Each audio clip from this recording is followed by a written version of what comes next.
전능하신 이 여호와 하나님께서 말씀하사 해 돋는 데서부터 지는 데까지 세상을 부르셨도다. 이르시되 나의 성도들을 내 앞에 모으라. 그들은 제사로 나와 언약한 이들이니라 하시도다. 하나님은 영이시니 예배하는 자가 신령과 진정으로 예배할지니라.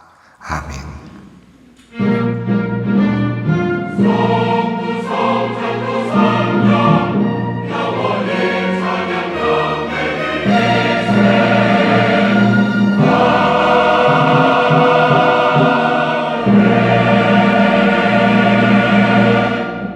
온 세상을 창조하시고 오늘도 무한하신 사랑으로 천지 만물을 운행하시는 성부 하나님, 성육하시어 죄와 사망에서 우리를 건지시고 부활의 소망을 주신 그리스도이신 성자 예수님, 그리고 오늘도 우리와 함께 하시며 우리의 구원을 이루어 가시는 성령님, 그 놀라우신 능력과 베푸신 은총을 인하여 주께 찬양과 영광을 올려드립니다.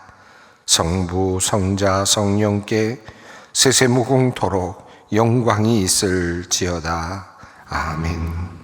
다 함께 일어나셔서 38장 찬송을 부르시겠습니다.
자비로우신 하나님, 세상에서 살아가는 우리가 주님께로 나왔습니다.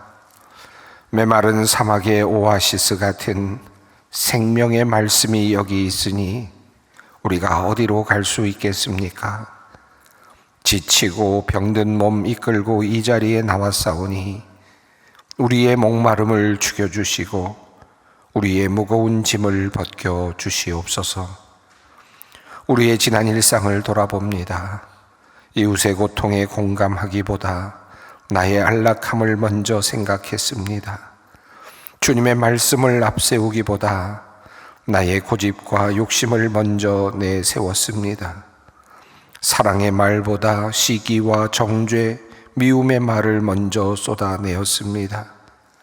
주님께서 원하시는 길을 묻기보다 나를 기쁘게 하는 길을 끊임없이 찾았습니다. 주님, 우리의 죄를 용서하여 주시옵소서. 늘 주님을 믿는다고 하면서도 우리의 생활은 항상 불신앙으로 가득합니다. 기도하면서도 이루어질 것을 믿지 않고 부르짖으면서도 받으려고 준비하지 않는 우리의 믿음 없음을 주님 불쌍히 여겨 주시옵소서. 하나님, 또한 우리는 조금만 고난이 찾아와도 하나님을 원망하곤 합니다. 더 크신 하나님의 뜻이 있음을 생각하면서도 우리의 영혼은 초조해하고 조급해하며 불안해합니다. 심실하신 하나님을 신뢰하지 못하고 늘 완악한 마음으로 불평하는 우리를 주님 또한 용서하여 주시옵소서. 이 시간 우리의 모든 죄악과 허물을 주님께 내어놓습니다. 우리의 교만, 강팍함, 불신과 냉랭함을 긍휼히 여겨주시고 주님의 보혈 능력으로 우리를 깨끗하게 하여 주시옵소서. 지금은 하나님과 나만이 아는 죄를 생각하며 묵묵히 참회의 기도를 드립니다. 우리는 그리스도 안에서 그의 은혜의 풍성함을 따라 그의 피로 말미암아 속량 곧 죄 사함을 받았느니라. 그러므로 그리스도 예수 안에 있는 자에게 결코 정죄함이 없느니라. 아멘.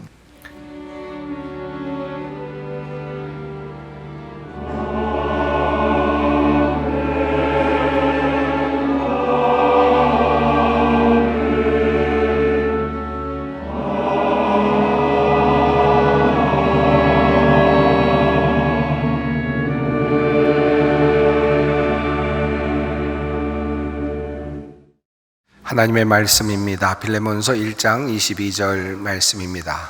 오늘 우리에게 주시는 주님의 말씀 빌레몬서 1장 22절 말씀입니다. 주님의 말씀을 봉독합니다. 오직 너는 나를 위하여 숙소를 마련하라. 너희 기도로 내가 너희에게 나아갈 수 있기를 바라노라. 아멘. 오직 너는 나를 위하여 숙소를 마련하라. 너희 기도로 내가 너희에게 나아갈 수 있기를 바라노라. 여러분은 이 말씀을 오늘 설교 본문 말씀으로 읽으시면서 어떤 느낌이 드셨습니까? 짧다라는 생각이 드셨습니까? 얼마 전 새벽 기도 시간에 빌레몬서를 읽으면서 성경의 이 문장을 보았을 때 저의 첫 느낌은 이런 본문은 왜 성경에 들어있는 것일까라는 생각이었습니다. 또 이 문장에도 영적인 메시지가 담겨 있을까라고 하는 그런 생각이었습니다. 바울 서신 중에서 가장 짧은 서신인 이 빌레몬서는 총 1장으로 되어 있습니다. 그리고 절수는 25절입니다. 그 중에 마지막 인사 부분은 23절부터 시작이 됩니다. 바울과 함께 에바브라, 마가 아리스다고, 그리고 데마, 누가가 문안한다라는 내용과 더불어서 우리 주 예수 그리스도의 은혜가 너희 심령과 함께 있을지어다라는 마지막 말로 서신은 마무리됩니다. 이 마지막 인사 부분의 바로 위에 있는 절이 22절이죠. 그러니까 본론의 마지막 부분에 해당되는 내용이라고 할 수 있겠습니다. 그 내용이 바로 오직 너는 나를 위하여 숙소를 마련하라. 너희 기도로 내가 너희에게 나아갈 수 있기를 바라노라 라고 하는 이 말씀입니다. 바울이 빌레몬서에 남긴 이 문장은 도대체 어떤 의미가 있는 것일까요? 언뜻 보면 서신의 마지막에 사족처럼 붙은 바울의 숙박 예약 메시지처럼 그렇게 보이기도 합니다. 그런 의미일까요? 오늘 설교 제목이 숙소를 마련하라 입니다. 여러분은 이 제목을 보시고 어떤 생각이 드셨는지 모르겠습니다. 부동산을 사라는 계시적 말씀으로 받아들이셨는지는 모르겠습니다. 물론 이 단순한 문장이 여러분의 마음에 어떤 바람을 일으킬지는 오로지 성령님의 몫입니다. 오늘 저는 그 중에서 제가 이 본문 속에서 발견한 하나님의 영적인 교훈을 여러분에게 말씀드리려고 합니다. 말씀의 저자이신 성령께서 그 뜻을 밝히 드러내 보여주시기를 바랍니다. 여러분은 앞서 말씀드린 이 문장이 어떻게 마음에 다가오십니까? 우선 이 문장을 잘 이해하기 위해서는 빌레몬서 전체를 먼저 이해할 필요가 있습니다. 빌레몬서는 사도 바울이 옥중에서 쓴 서신입니다. 발신자는 바울과 디모데로 되어 있고요. 수신자는 빌레몬으로 되어 있습니다. 그렇다면 빌레몬은 누구일까요? 빌레몬은 골로새 교회의 지도자이자 또한 재력가요, 또 사도 바울을 통해서 복음을 받아들인 그런 인물이었습니다. 그는 자신의 집을 예배 처소로 내놓을 만큼 헌신적인 그리스도인이었습니다. 바울은 빌레몬을 향하여 이런 인사말로 서신을 시작합니다. 나는 기도할 때마다 그대를 기억하면서 언제나 나의 하나님께 감사를 드립니다. 나는 주 예수에 대한 그대의 믿음과 모든 성도에 대한 그대의 사랑에 관하여 듣고 있습니다. 라고 이렇게 인사를 시작하죠. 그리고 이제 빌레몬에 대한 칭찬을 이어갑니다. 형제여, 나는 그대의 사랑으로 큰 기쁨과 위로를 받았습니다. 성도들이 그대로 말미암아 마음에 생기를 얻었습니다. 라고 그렇게 말합니다. 그리스도인으로서 모범적인 삶을 살아가고 있는 빌레몬에게 지금 바울이 편지를 쓰고 있는 것입니다. 자, 그렇다면 바울은 빌레몬에게 무슨 이유로 이 서신을 보내고 있는 것일까요? 바울은 감옥에서 어떤 한 사람을 만났습니다. 바로 오네시모라고 하는 인물입니다. 그는 원래 골로새 지역에 있는 빌레몬의 집에 함께 살고 있었던 노예, 종이었습니다.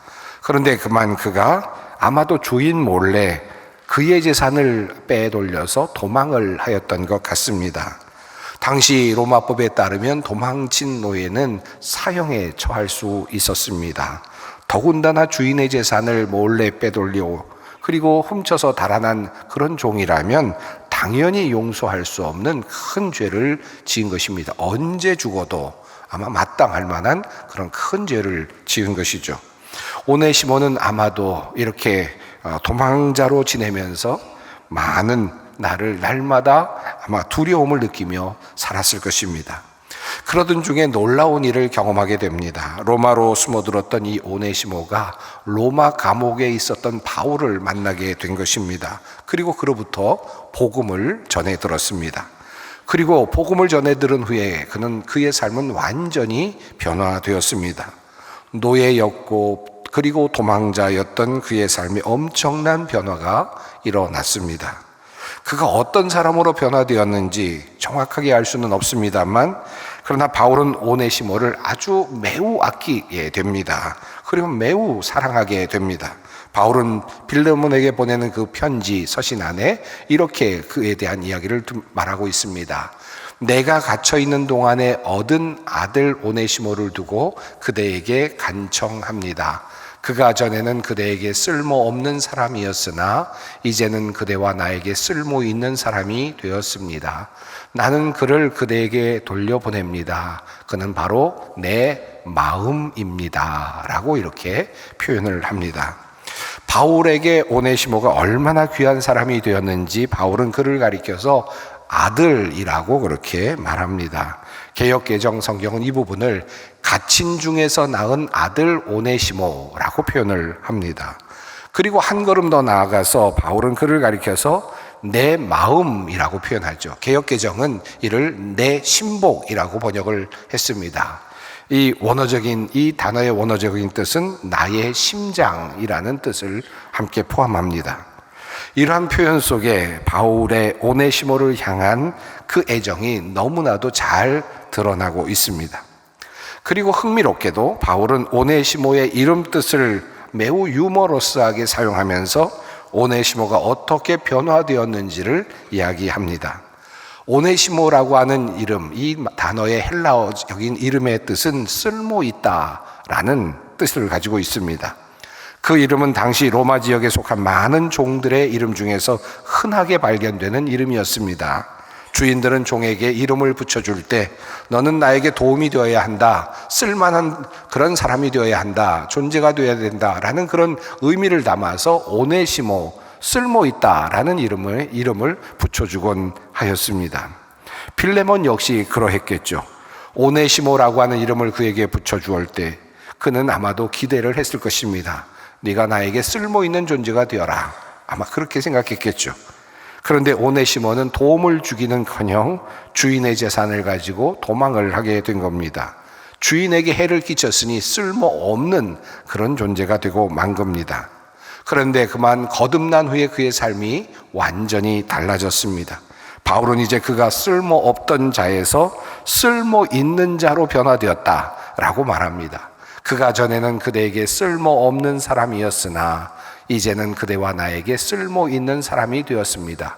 그야말로 이제 이름값을 하는 사람이 되었습니다. 이름처럼 유용한 사람이 되었습니다. 라고 하는 그런 이야기를 하는 것입니다. 자, 이렇게 변화된 오네시모, 그는 이제 어떤 삶을 살아야 할까요? 이제 그는 어떻게 해야 할까요? 주인에게서 도망쳐 나온 종이 하나님의 복음을 들었습니다. 그리고 거듭났습니다. 자, 그렇게 해서 그리스도인이 되었습니다. 그렇다면 이제 그는 어떻게 살아야 되는가, 무엇을 해야 하는가 라고 하는 질문이 대두됩니다. 이 주제는 실은 오늘을 살아가는 모든 우리들에게도 매우 중요한 질문이 아닐 수 없습니다. 잘못 살아온 과거를 가지고 있는 사람이 이제 하나님을 만나게 되고 그리스도인이 되었다고 한다면, 그렇게 되었을 때 우리는 제일 먼저 무엇을 해야 하는가라는 질문이 앞서기 때문입니다. 바로 이것에 대한 이야기를 우리에게 전해주는 서신이 바로 빌레몬서입니다. 바울은 도망 나온 이 오네시모가 다시 거듭난 후에 주인에게로 돌아가야 함을 알고 있었습니다. 이것이 복음을 통해 구원받은 사람이 가야 할 마땅한 길이었기 때문입니다.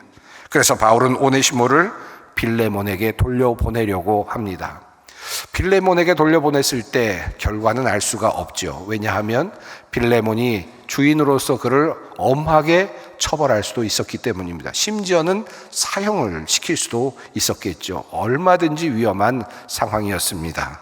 그래서 그의 안전을 생각하면서 사도 바울은 오네시모를 위한 서신을 하나 써주게 되죠. 그 서신이 바로 오늘 읽은 본문 말씀인 빌레몬서입니다. 바울은 빌레몬에게 도망쳤다가 이제 그리스도인이 되어서 죄를 깨닫고 다시 빌레몬에게 돌아가는 오네시모를 이제 빌레몬에게 부탁합니다. 그리고 그를 기쁘게 맞아달라고 그렇게 청원을 합니다. 당연한 것처럼 보여지는 이 부탁이 실은 그 당시 상황 속에서는 매우 힘든, 매우 어려운 그런 부탁이었을 수도 있을 것입니다. 그런데 더욱 놀랍게도 바울은 이 요청에 더욱더 파격적인 제안을 합니다. 도망쳐 나왔던 이 오네시모를 그는 얼마든지 죽일 수 있는 권한을 가지고 있는 빌레몬에게 바울은 이렇게 부탁을 하는 것입니다. 이후로는 종과 같이 대하지 아니하고 종 이상으로 곧 사랑받는 형제로 둘 자라. 그러므로 내가 나를 동력자로 알진대 그를 영접하기를 내게 하듯 하고 그가 만일 내게 불의를 하였거나 내게 빚진 것이 있으면 그것을 내 앞으로 계산하라. 자, 그리고 바울은 빌레몬이 기꺼이 이 바울의 부탁을 들어줄 것을 기대하며 마지막으로 다시 한번 이렇게 글을 씁니다. 오 형제여, 나로 주 안에서 너로 말미암아 기쁨을 얻게 하고 내 마음이 그리스도 안에서 평안하게 하라. 나는 내가 순종할 것을 확신함으로 내게 썼노니 내가 말한 것보다 더 행할 줄을 아노라 라고 말합니다. 바울은 빌레몬이 그의 부탁을 들어줄 것을 확신합니다. 그리고 그보다 더 잘 이 문제를 해결할 것이라는 그런 믿음을 갖고 있음을 볼 수 있습니다. 자, 이런 말을 한 후에 바울은 이 주제의 흐름에서 살짝 빗나가는 것 같은 문장을 하나 마지막으로 덧붙였습니다. 바로 오늘 본문 말씀입니다. 오직 너는 나를 위하여 숙소를 마련하라. 자, 우리는 이 문장의 의미를 찾기 위해서 앞의 이야기를 길게 함께 살펴보았습니다. 자, 지금까지 전체적인 이 빌레몬서의 흐름 속에서 오직 너는 나를 위하여 숙소를 마련하라 라고 하는 이 말씀의 뜻은 무엇일까요? 저는 이 말씀을 읽고 묵상하면서 여러 생각을 해보았습니다. 그리고 제 나름대로 이런 뜻을 제 마음속에 새겨보았습니다. 아마 이런 뜻이 아닐까. 빌레몬, 내가 이제 조만간 너의 집에 도착할 것이다. 너의 눈을 그리고 마주하게 될 것이야.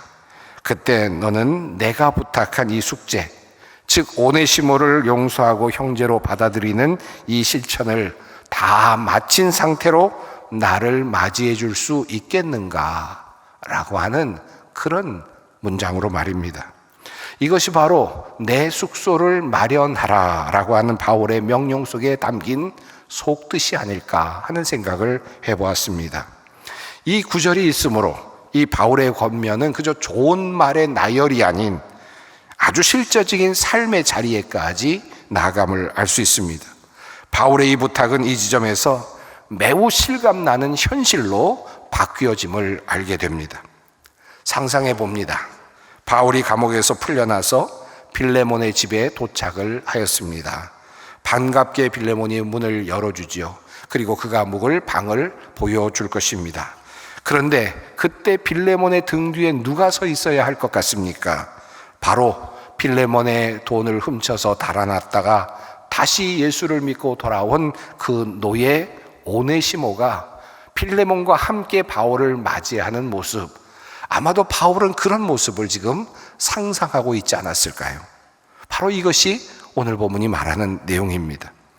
만약 빌레몬이 바울의 편지를 받고도 오네시모를 용서하지 않고 여전히 그를 증오하며 감옥에 가두어 두었다면 바울이 도착할 때 그 숙소는 바울에게 어떤 의미가 있었을까요? 그것은 환대의 장소가 아니라 숨막히는 어쩌면 고통스러운 자리가 될 수도 있을 것입니다. 그러므로 오직 너는 나를 위하여 숙소를 마련하라는 이 말씀은 오네시모를 용서하고 오네시모를 너의 형제로 여기며 함께 그리스도인으로 살아가다가 내가 너에게 갈 때 기쁘게 너와 오네시모가 함께 나를 환영해 달라라고 하는 바로 바울의 큰 부탁의 말씀인 것입니다. 바울을 만나게 되는 그 날이 축제의 날이 되게 하라라고 하는 그런 메시지가 이 안에 담겨 있는 것입니다. 주인의 재산을 훔쳐서 도망갔던 종이 돌아왔을 때 주인 빌레몬은 오네시모를 선뜻 용서하고 받아들이기가 쉽지는 않았을 것입니다. 하지만 그 갈등을 이겨내고 오네시모에게 화해의 손을 내미는 순간 비로소 바울을 위한 숙소는 만들어지기 시작하였을 것입니다.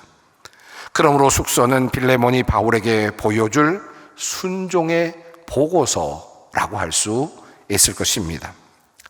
이 말씀을 오늘 우리에게 한번 적용해 봅니다.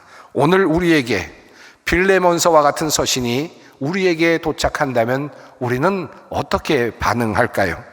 나를 망치고 떠난 사람, 나를 속이고 도망간 사람, 나에게 재정적으로 큰 해를 입히고 도망간 사람, 나에게 큰 상처를 주고 도망갔던 사람이 나를 찾아왔습니다. 그런데 그에게 한 서신이 들려 있습니다. 우리 주님께서 나에게 보내주시는 서신이었습니다. 그를 용서하여라. 그는 나에게 심장과도 같은 사람이니 그를 받아주되 나를 대하듯이 깍듯하게 대해주어라. 그를 형제로 자매로 받아주어라. 이런 메시지가 담겨 있다면 우리의 마음은 어떨까요? 그리고 그 말씀 마지막 말미에 오직 너는 나를 위하여 숙소를 마련하라 라는 주님의 말씀이 끝에 붙어 있다면 그 편지를 읽으면서 우리의 마음은 어떤 마음이 들까요? 이 문장을 읽으면서 우리는 어떤 생각이 들까요? 주님께서 오시는 그때, 주님께서 다시 나에게 오실 바로 그때 주님은 나에게 부탁하신 이 일을 내가 과연 잘 해냈는지 아마도 확인하시겠구나 라는 생각이 들지 않을까요? 이 말씀이 그래서 우리의 삶의 자리를 흔들어 놓지 않겠느냐는 말씀입니다. 내 말을 잘 실천하다가 나를 만나게 될 때 그날이 기쁘고 즐거운 날이 되게 하라 라고 하는 이 메시지가 바로 내 숙소를 준비하라는 이 바울의 말씀 속에 담겨 있는 것입니다. 질문해 봅니다. 과연 빌레몬은 오네시모를 바울의 말처럼 그렇게 받아들였을까요? 그를 용서했을까요? 그 결과는 성경이 우리에게 알려주고 있지는 않습니다. 아마도 빌레몬은 바울의 권면을 받아서 오네시모를 받아들였겠죠. 아니, 한 걸음 더 나아가서 빌레몬은 오네시모를 이제 과거 노예 신분에서 아마 해방시켜 주었을지도 모르겠습니다. 서기 107년 이그나티우스가 에베소 교회에 보낸 편지가 있습니다. 지금도 남아있는 편지입니다. 그런데 그곳에 오네시모라는 이름이 등장합니다. 그리고 그 오네시모 이름 옆에는 감독이라는 호칭이 함께 따라 붙어 있습니다. 이그나티우스는 이 편지에서 오네시모 감독의 사랑과 영성을 극찬합니다. 그래서 많은 학자는 이 인물이 바로 빌레몬의 노예였던 바로 그 오네시모였을 것으로 그렇게 추정을 합니다. 도망쳤던 노예가 하나님의 은혜로 변화되어서 한 시대를 이끄는 위대한 교회의 그런 지도자가 된 것입니다.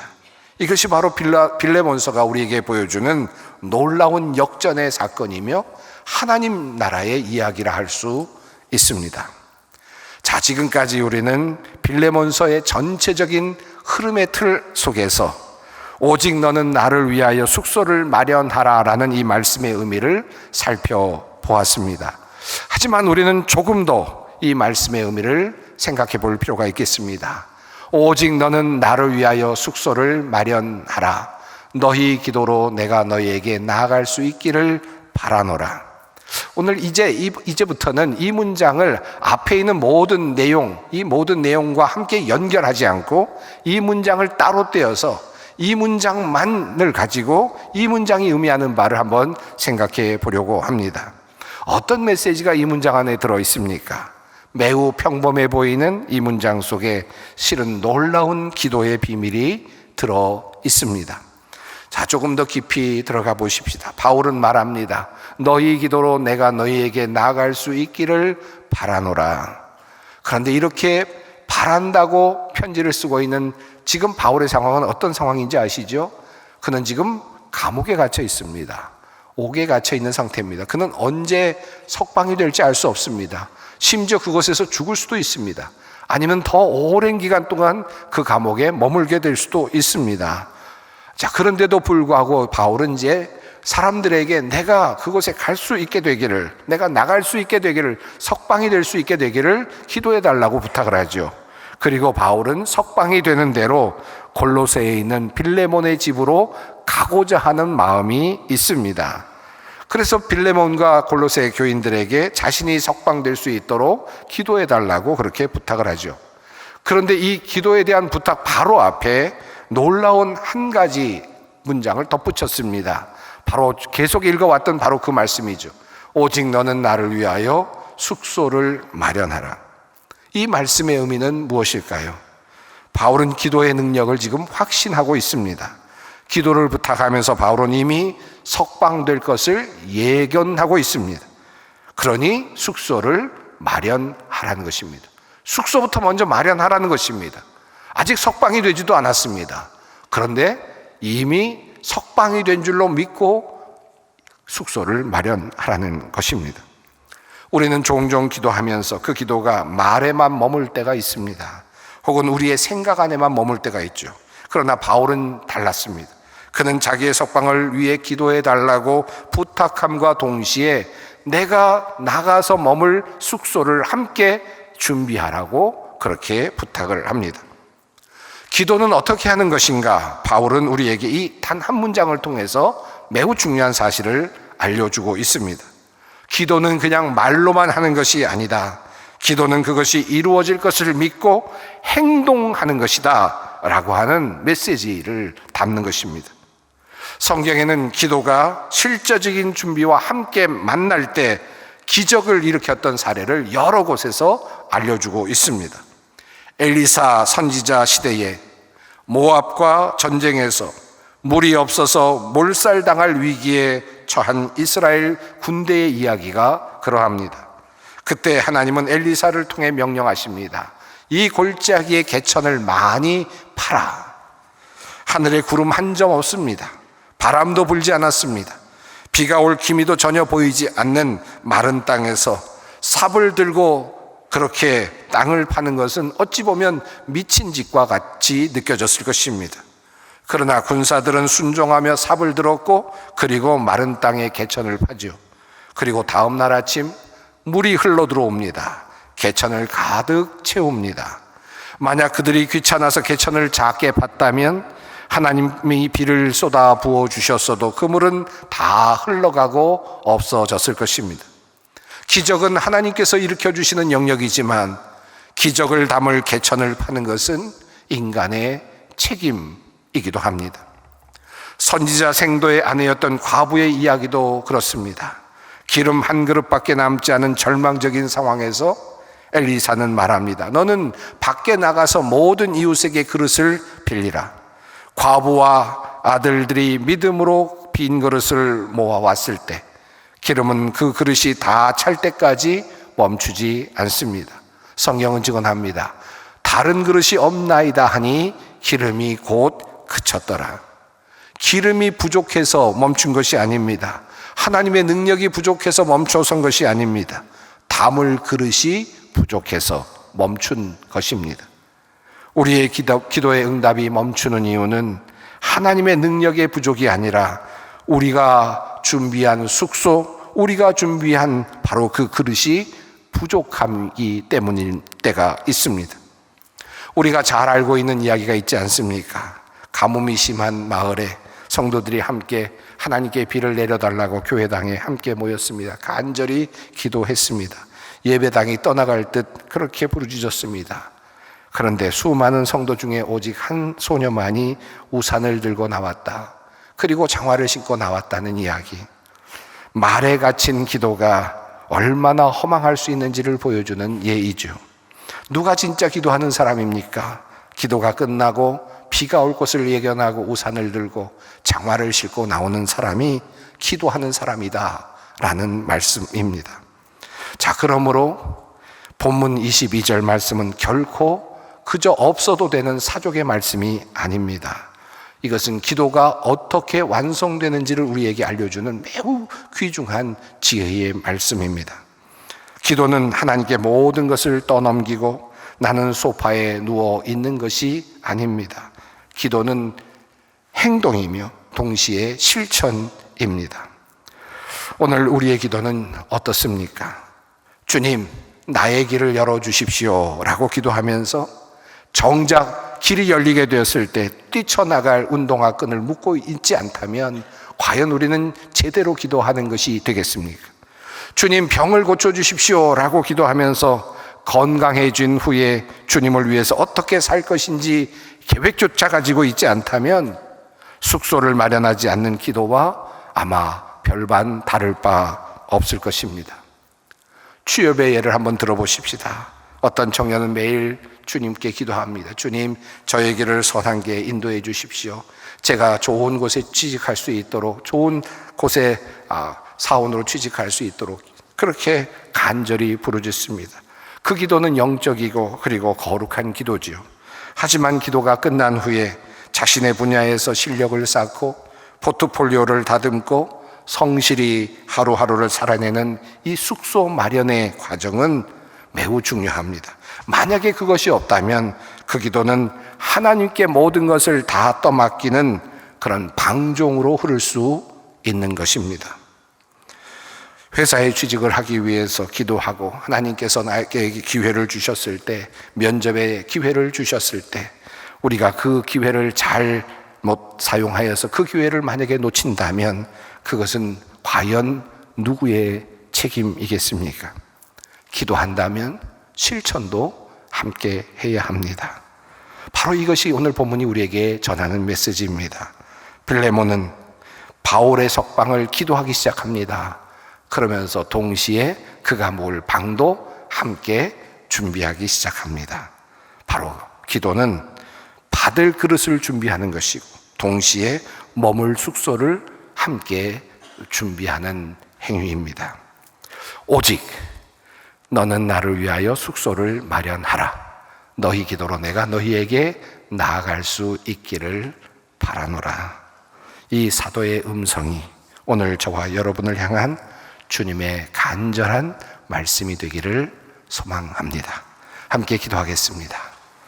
거룩하신 하나님, 오늘 빌레몬에게 주신 바울의 명령을 통해 우리의 기도를 돌아봅니다. 하나님이 비를 주실 때 담을 수 있는 개천을 파게 하시고 기름을 부어 주실 때 담을 수 있는 그 빈 그릇을 예비하게 하옵소서. 바울의 석방을 기도하며 동시에 그가 머물 숙소를 마련했던 골로새 교인들의 영성을 우리로 갖추게 하여 주시옵소서. 우리 주 예수 그리스도의 이름으로 기도드리옵나이다. 아멘. 찬송가 309장 함께 부르시겠습니다.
우리 주 예수 그리스도의 은혜와 하나님의 사랑과 성령의 교통하심이 너희 무리와 함께 있을지어다. 아멘.